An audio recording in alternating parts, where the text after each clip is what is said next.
আমার দাড়ি টুপি জুব্বা পাগড়ি থাকতে পারে, এটা আমার কলবে কতটুকু তাকওয়া আছে এটা আল্লাহ ছাড়া কেউ জানে। তাকওয়া সম্পূর্ণ আল্লাহ জানেন একজন ব্যক্তির মধ্যে কতটুকু তাকওয়া আছে। অনেক সময় বাহ্যিক চোখে মনে হতে পারে এই ভাইটা ইসলামিক পোশাক পরে নাই, দাড়ি আমার চেয়ে একটু ছোট, চলাফেরা কেমন জানি, সুন্নতি পোশাক নাই, ওঠা বসা চলাফেরা কেমন মনে হচ্ছে। কিন্তু কে জানে যে তার মনের মধ্যে এমন তাকওয়া থাকতে পারে যার কারণে সে আমার চেয়ে বেশি সম্মানিত হতে পারে না।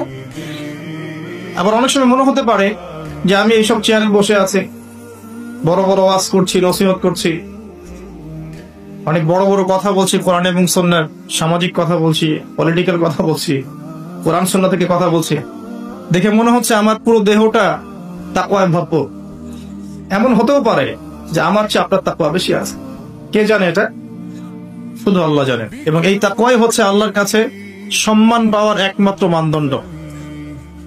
তাই এখানে একটা নসিহত হচ্ছে, আল্লাহর কাছে নিরপরাধ থাকার চেষ্টা করেন, মানুষের কাছে না।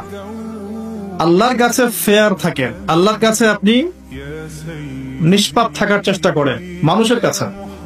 আল্লাহর কাছে ভালো হন, দেখবেন আল্লাহ রাব্বুল আলামিন মানুষের মনের মধ্যে আপনার জন্য ভালোবাসা সৃষ্টি করে দিবেন। মানুষের কাছে নয়, লোক দেখানো বিষয় নয়। লোক দেখানো বিষয়টাকে রিয়া বলা হয়, এটা একটা গোপন শিরক। তাকওয়াই একমাত্র মানদণ্ড যা আল্লাহর কাছে সম্মানের মানদণ্ড হিসেবে গৃহীত। বংশ, ভাষা, দেশ বা জাতি বা বর্ণ, রক্ত, এগুলো তাকওয়ার মানদণ্ড নয়। এগুলো আল্লাহর কাছে সম্মানের মানদণ্ড নয়। এটা আগে ভালো করে আমাদেরকে বুঝতে হবে।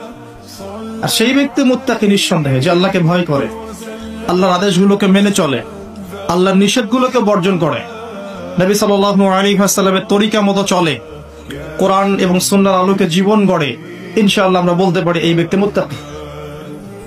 তারপরেও এই ব্যক্তি চূড়ান্ত ভাবে জান্নাতে যাবে কি যাবে না, এই কথা আল্লাহ ছাড়া কেউ বলতে পারেন? আসেন, ওমর রাদিয়াল্লাহু আনহু একজন সাহাবীকে বলছেন, আপনি কি আমাকে বলতে পারেন তাকওয়া কাকে বলে? ওমর রাদিয়াল্লাহু আনহুকে বলা হচ্ছে, হে আমিরুল মুমিনিন, আপনি কি কখনো কাটা বিছানো পথে হেঁটেছেন? ওমর রাদিয়াল্লাহু আনহু বলছেন, হ্যাঁ হেঁটেছে। কিভাবে হেঁটেছেন?